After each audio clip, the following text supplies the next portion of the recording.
Welcome back, scholars. Today we are talking about the work of Native American author and Spokane Coeur d'Alene Indian, Mr. Sherman Alexie. Here's a picture of Mr. Alexie here. Mr. Alexie is one of those rare authors who still walks the earth, as with all three of our Native American authors. He was born in 1966 on the Spokane Reservation in Wellpinit, Washington. Received his BA at the University of Washington in 1991, won a number of national poetry fellowships. He's worked in poetry, fiction, and film, exploring contemporary Native American reservation life. And let me tell you, this guy has beaten the odds. He was born hydrocephalic, that is, water on the brain. They uncharitably refer to them as waterheads. He underwent brain surgery at 6 months of age, was not expected to live, but did. The doctor said he would be retarded. Instead, he learned to read by age 3. By age 5, he'd read John Steinbeck's The Grapes of Wrath. This kind of thing caused him to be ostracized by his fellow students. Wasn't well liked amongst his colleagues and peers because he was different. In fact, you could probably read Thomas Builds the Fire as perhaps Sherman Alexie himself, literate, a storyteller, a visionary of sorts. Now, he left the reservation after finding his mother's name in one of his textbooks and went to Weirden, Washington. Next to the school's mascot, he was the only Native American and the only Indian at the school. He became a basketball star, graduated in 1985, attended Gonzaga, Spokane, Washington State University, Pullman, and Washington. He started off as a med student, but he passed out too many times during the anatomy and physiology class. So he stumbled into a poetry workshop where he received a Washington State Arts Commission, Poetry Fellowship, National Endowment for the Arts and Poetry Fellowship. Not right away, of course, but his work there, earned him these prizes, these fellowships.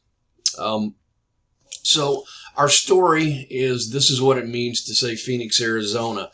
The story is covered in, the story is part of a film called Smoke Signals, there we go, from a few years back. And this is the actor who portrays our hero, Victor. The story begins with the death of Victor's father. He died in Phoenix, Arizona. Quite tragically, he was forgotten. Nobody knew he was dead until, he was trapped his body lay in this trailer for about 2 weeks under the 100-degree weather. And, unfortunately, no one knew he was dead until nature began to take its course. So, we have Victor. Victor has very little money, having lost his job at the Bureau of Indian Affairs. But he does have the promise of his dad's savings account with a few $100s in it and his father's pickup truck. He just has to get to Phoenix. So he goes to the tribal authorities and asks them, he goes, look, is there any money here? And he goes, now, and they say, now, Victor. And every time in the text, every time they come back to him, they speak, it starts off, now, Victor. So you get the feeling they're kind of condescending, and he's sort of trapped there in this sort of dead end situation. All they can offer him is $100, so he takes it. But then he goes to his old friend, a one-time friend anyway, Thomas Builds the Fire. Thomas Builds the Fire is this sort of humorous, funny character. He's a storyteller and kind of a raconteur. Here's a picture of Thomas Builds the Fire from Smoke Signals. So you get a sense of just from this photo of how gregarious and kind of weird and funny and nerdy Thomas is. Well, the problem is Thomas and Victor haven't been friends for a number of years. Due to, he's this weird storyteller guy, kind of a nerd, and course, you saw the picture of Victor there. He's this good-looking, smart guy. And so when they run into him, though, he says, "Look, I'm sorry about your dad." Now, Thomas has this odd sort of shamanistic quality to him. He's a sort of a mystical figure. He talks to birds and the wind and anyone who will listen to his stories. But he also, Victor suspected that Thomas somehow already knew about Victor's father's death. And so when Victor says, "How did you know?" he says, "I heard it on the wind. I heard it from the birds. I felt it in the sunlight. Also, your mother was just here crying." So, so Thomas offers Victor the money for the trip to Phoenix, but he says, "Look, I got one condition. You have to take me with you." He said, now, they haven't been friends for a number of years. They haven't been friends since they were about 15, and Victor was drunk and picked a fight with Thomas. And actually, it wasn't much of a fight because it was mostly Victor beating the crap out of Thomas. Yeah, for reasons that are kind of vague and unfleshed out. And all interspersed throughout the story, we have these great little flashbacks of their childhood and their time together. The summer that they shared a bicycle. And this great quest story here when they're 15 that Victor says, "Thomas, tell me a story." And so he tells the story about two boys who wanted to be warriors, but the age of horses has passed, and part of the qualifications for being a warrior, you had to go and steal an enemy's horse and not get caught, bring it back to the tribe. Well, they didn't have the horses available to them, so what they did is they stole a car, and then they parked the car outside of a police station and hitchhiked back to the reservation. Yeah. So we have a sort of modern warrior qualification here. Flashback to the present. Victor finally gives in. He has no other alternative, so he accepts Thomas Build the Fire's help. And so they buy plane tickets, and they head out to Phoenix, Arizona. Now keep in mind, Phoenix, Arizona, right? It's no accident that the story takes place in Phoenix. This is a story of a trip. This is a story about going to collect the ashes. And Phoenix is very much part of that, because this is a story about rebirth. It's a quest narrative, of course. And in a quest narrative, the hero comes to some realization or change. It's falls in with mythic storytelling, like Joseph Campbell talked about in The Hero with 1,000 Faces. There is the call to adventure. There is the hero either denies the call or accepts the call. Eventually, in order for there to be a story, the hero must accept the call. And he's aided on the way by a mystical figure, a wise old counselor, or a woman. And in this case, we meet the woman on the airplane who was a part of the U.S. Olympic gymnastics team. They know this because she's very flexible and is twisting herself in all kinds of it says she's twisting herself in a pretzel, right? And so Thomas Builds the Fire, who probably the kind of guy who never met a stranger, he goes, "I got to know." And so they start talking to her, and they have this great kind of discussion, and they find this sort of sense of connection, because the 1980 gymnastic team was cheated out of their chance at the Olympics because the U.S. government embargoed the Olympics that year. And Thomas makes the suggestion that, it seems like you guys have a lot in common with Indians as far as the government, screwing them over. Pardon the term. Yeah, nobody laughs at that part. They laugh. She laughs when Thomas says, "I'm not purebred. I'm half wizard and half clown." Yeah.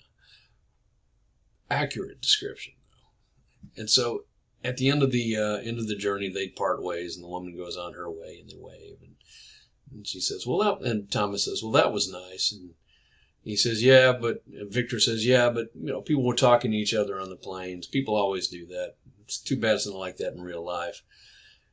Thomas says, you're always telling me that I think too much, but it sounds like you are. And Victor says, yeah, I guess you're rubbing off on me. Now remember, part of the quest narrative is change. And here we see the beginnings of a real sea change in Victor. We learn that Thomas had a friendship with Victor's father, who had helped him when when Thomas had a vision that told him, go to the falls at Spokane. And the falls here, which I have a picture of. There we go. The falls at Spokane are sacred to the Spokane Coeur d'Alene Indians. So the vision told him, go to the falls and wait, and your vision will, that's Steve, your vision. There was someone you're supposed to meet there. And he gets there, and he just stands there for about an hour. And then Victor's father shows up. And he says, what are you doing here? And he goes, oh, I had a vision. So he helps him out. He buys him a meal, gets him back to the reservation. And Thomas says, that was my vision. That was who I was supposed to meet there. Victor says, my dad never told me about that. And Thomas says, yeah, your dad didn't want me to get in trouble, so he never told anybody. But he did tell me to look after you. Yeah. So we have the father setting up the mission and the quest that will come. And so, interspersed in the narrative, you have these great flashbacks of the two men's younger lives. We see that Thomas builds the fire, was always dreaming, more prone to taking chances. He believed he could fly, and did for just a couple of seconds there, but he achieved his dream. And when he landed, he broke his arm in two places, and all the boys chanted that he broke his wing. But at the same time, he tells us he did fly, and he got enough of it to achieve the dream there. You get the sense that he is in many respects, more courageous than Victor, more apt to take chances. And perhaps maybe this is what Victor is supposed to learn. So they go to the trailer, and they collect Victor's father's ashes in a box, in two boxes actually, and they start for home. Now they go in the trailer, and they don't find much but a photo album and a stereo, and not much else. Now, here's the thing. They go to the place where his father died. And they collect his ashes. So, in a very real sense, or symbolic sense anyway, this is Victor rising from the ashes of what he was, or his father, right? Much like the phoenix rises from the ashes of its own destruction. Here we see Victor collecting the ashes. Okay, so they start off on their trip home, and Victor said they're going to change up. They're going to swap up the driving. Victor winds up driving most of the journey until he gets tired, and he pulls over and says, Thomas, you're going to have to drive. So Thomas slips in. They haven't seen not a single living thing for miles and miles. And then they see a jackrabbit, and unfortunately the jackrabbit runs right under their wheels, which seems to be symbolic of the fact that you can't escape destiny. And then we have this wonderful flashback where we learn about Thomas builds the fire's beginnings, how his father died in Okinawa fighting for the country that tried to kill him, and his mother died giving birth to him. He said, all I ever have are my stories. That's all I ever had. And that my stories, I have to keep telling them whether or not anyone's listening. So they get back to the reservation. As it turns out, they don't have a whole lot to say to each other. There's not much that they can say, because the journey is complete. They've returned home to their lives, and they fall back into their old patterns. Victor realizes they won't be able to be friends because Thomas builds the fire, is still the strange old storyteller, and his friend. And Thomas recognizes this. He says, "Yeah, no, you can't. I know you. You can't treat me any better than you did before because your friends will give you too much grief about it." But yet at the same time, Victor has reached a state of change. He's grown here as a result. He realizes that all he's ever shared with anybody is a bottle and broken promises. And so he says, I want you to take this box of my father's ashes. He divides them because there were 2 boxes. He said it was always a big guy. And so he gives them to him. And from it, Thomas gets a story. He says, I'm going to take these to the Spokane Falls, and I'm going to dump them into the water. And your father will rise like a fish, like a salmon, and his teeth will shine brightly, and he will leap over the falls, and he will get home. And Victor, he says, yeah, I was going to do that too. I was going to dump his ashes in the falls as well, but I figured it'd be more like cleaning house, and taking stuff out. And Thomas has that great line, nothing stops, cousin, nothing stops.